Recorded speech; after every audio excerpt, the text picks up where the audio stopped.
Bonjour, c'est un des derniers arguments du gouvernement pour défendre le projet de loi El Khomri, le compte personnel d'activité dit CPA, disposition qui devrait permettre de regrouper les droits sociaux accumulés par chacun dans une carrière où l'on aurait multiplié emploi et employeurs, où on aurait alterné période de travail et période de chômage. Alors, si dans sa formulation actuelle, dans le projet de loi, ce CPA ne donne satisfaction à peu près personne, reste une question de principe.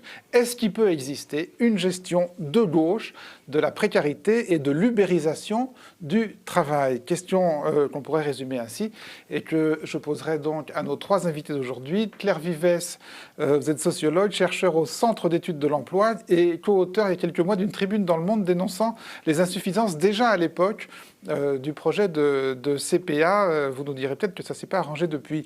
Arthur Degrave, vous êtes porte-parole de WeShare.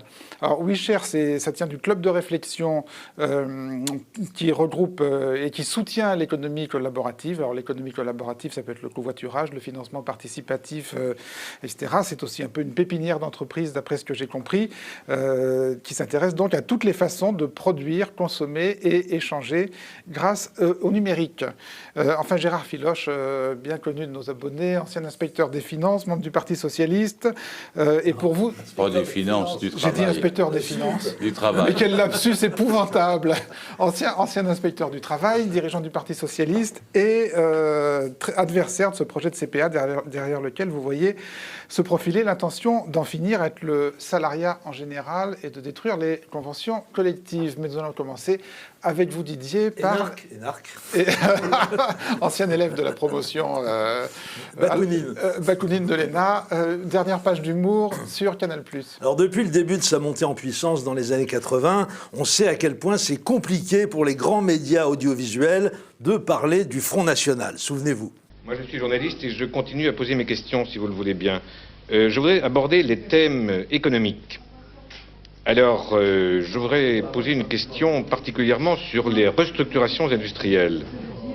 Vous vous souvenez de la minute de silence de Le Pen depuis cette heure de vérité mémorable, considérée par certains comme le péché médiatique originel.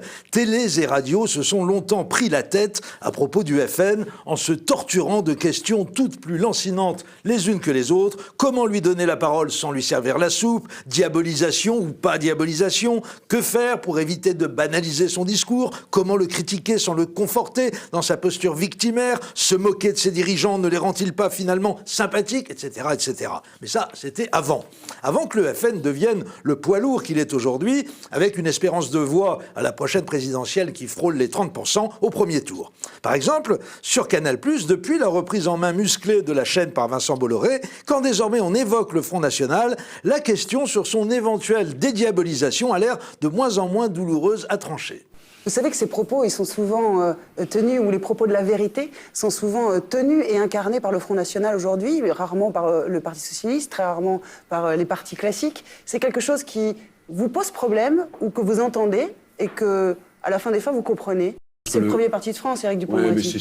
Et pourtant, les Français se reconnaissent dans ce discours de vérité qui est tenu par le Front National. Oui. Bon, je ne vous propose pas de faire une minute de silence, même affligé, mais ça faisait quand même bizarre à entendre. D'autant que quelques jours auparavant, toujours sur Canal+, on avait beaucoup ri avec ça. Ça va, quand c'est une photo, c'est pas connivant. Vous allez sortir de ma table, oui. Sortez de ma table. Mais non, mais regardez comme ils sont agressifs. Pas ma veste. Vous allez me payer le pressing, hein. C'est un délit. Oh, regardez, il y a encore des enfants au Front National. Je suis sacrément poilu. Oui, mais je peux en rajouter un petit peu si vous voulez. Vous n'aimez pas le poil? Vous aimez les imberbes? Non, pas du tout. Moi, je suis assez réac aussi pour ça. J'aime bien les poils, ouais. Salut, comment tu t'appelles?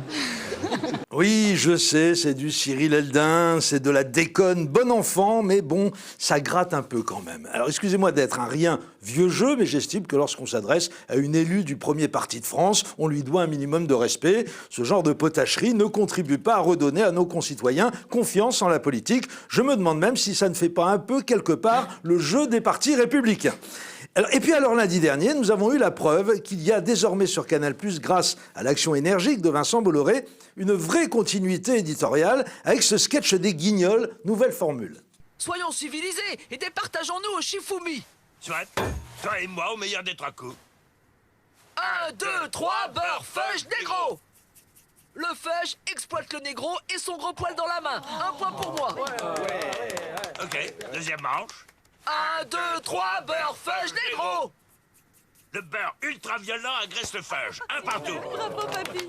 Alors je ne vous propose toujours pas de minutes de silence, qui risquerait d'être particulièrement pesante, mais pas autant qu'a été cinglante la réaction de l'invité principal du Grand Journal ce lundi. Qu'est-ce qui se passe, Dany? Non, je dis que ça me faisait pas rire. Parce que c'était trop violent? Non, parce que c'était con. Voilà. Également impitoyable, le tweet de Stéphane Guillon, dont la critique fait d'autant plus mal qu'il est lui-même un collaborateur de Canal+. Pardon, mon cher Stéphane, j'aurais pas dû dire collaborateur, mais intervenant. Alors vous pouvez lire le sketch des Guignols sur les Le Pen, la honte absolue, rendez-nous les anciens auteurs. Voilà, alors la question que je me pose est la suivante. Comment et surtout pourquoi Canal+ a-t-elle diffusé dans son magazine de prestige et en clair, qui plus est, un sketch d'une telle vulgarité et à ce point propice à une interprétation récupération au premier degré de la part d'éventuels admirateurs du premier parti de France, toujours prompts à faire leur miel de l'immonde? Comment cela a-t-il pu se produire? Eh bien moi, j'ai la réponse. C'est Vincent Bolloré en personne qui a écrit ce très mauvais sketch et qui a imposé sa diffusion. Comme ça, il va pouvoir tenir sa promesse du mois de juillet dernier, faire disparaître une bonne fois pour toutes les Guignols de l'antenne de Canal+, et ce, dès la fin de cette saison. En effet, c'est absolument radical. Merci Didier. Dans 2 minutes, notre débat sur le compte personnel d'activité, CPA. Est-ce qu'il peut exister, dans l'absolu, une gestion de gauche de la précarité? À tout de suite. Alors, le compte personnel d'activité, dit CPA, ce serait un compte attribué à chaque actif et qui devrait lui permettre de regrouper tous ses droits dans les différents domaines. Droit à la formation, droit au congé, droit à l'indemnisation chômage, droit santé, et compte qui le suivrait d'emploi en emploi dans un marché du travail morcelé dans lequel chacun passerait finalement d'employeur en employeur et de poste en poste. Alors, c'est une idée qui vient de très loin, comme le résume un article sur notre site d'Anne-Sophie Jacques, auquel je vous invite à vous reporter avant de regarder cette émission, si vous ne l'avez pas déjà fait. Donc, idée qui vient de très loin et qui a été récupérée par le gouvernement actuel dans la loi El Khomri. Alors, on écoute d'abord François Hollande et Manuel Valls justifier l'initiative. D'abord, le compte personnel d'activité. C'est une grande réforme qui va sans doute prendre encore des années pour entrer en vigueur, mais qui va s'engager dès aujourd'hui. Notre modèle social devra s'attacher à mieux anticiper les ruptures, redonner des possibilités de promotion, fermer les différentes trappes à précarité qui se sont multipliées ces dernières années. Nous devons accompagner les salariés dans des transitions professionnelles et de transformer ces mobilités, ces mutations en opportunités. Et pour cela, nous devons construire des instruments juridiques pour assurer la continuité de la vie professionnelle des salariés. C'est le compte personnel d'activité. Ce texte intègre ce qui n'a jamais été fait, ce compte personnel d'activité et ses droits. C'est ça la flexi-sécurité, le mot n'est pas très beau. On voit bien la flexi, au fond, la sécurité un peu au moins. fond, les deux, c'est-à-dire de la flexibilité, de la souplesse pour les entreprises et pour de la sécurité pour les salariés. Alors, pour être très concret, la philosophie de ce texte s'inspire de l'image, vraie ou fausse d'ailleurs, on le verra, ce sera un des sujets du travailleur d'aujourd'hui, et l'image du travailleur d'aujourd'hui, et plus encore du travailleur de demain, c'est l'image du chauffeur ubérisé. Alors, c'est justement en s'appuyant sur l'image du chauffeur ubérisé que Myriam El Khomri, à peine nommée ministre du Travail, faisait l'éloge du texte dans une émission pour les jeunes, Le Petit Journal de Canal+, c'était à l'automne dernier. Demain, Uber ferme, ils n'ont pas de licenciement à payer, ils n'ont aucun frais. C'est-à-dire ils n'ont pas de voiture, les chauffeurs, il n'y a pas de contrat. Vous êtes jetable, quoi. Donc je suis jetable. Alors, Madame la Ministre, si Uber ferme, vous avez 10 000 personnes surendettées avec 0 indemnité et 0 protection. C'est bien le Vous problème. pouvez faire quoi? C'est ce que le président de la République porte, qui s'appelle le compte personnel d'activité. Alors ça, encore une fois, c'était en octobre dernier, hein, et le contour, le périmètre du compte personnel d'activité a bien changé depuis octobre dernier. Alors, on parlera dans un second temps de la manière dont il se présente aujourd'hui dans le projet actuel, mais je voudrais qu'on commence par en parler dans son principe. dans son principe, dans sa philosophie, est-ce que c'est une bonne chose, notamment pour les actifs de toute cette galaxie numérique que vous représentez ici et qui se développe ?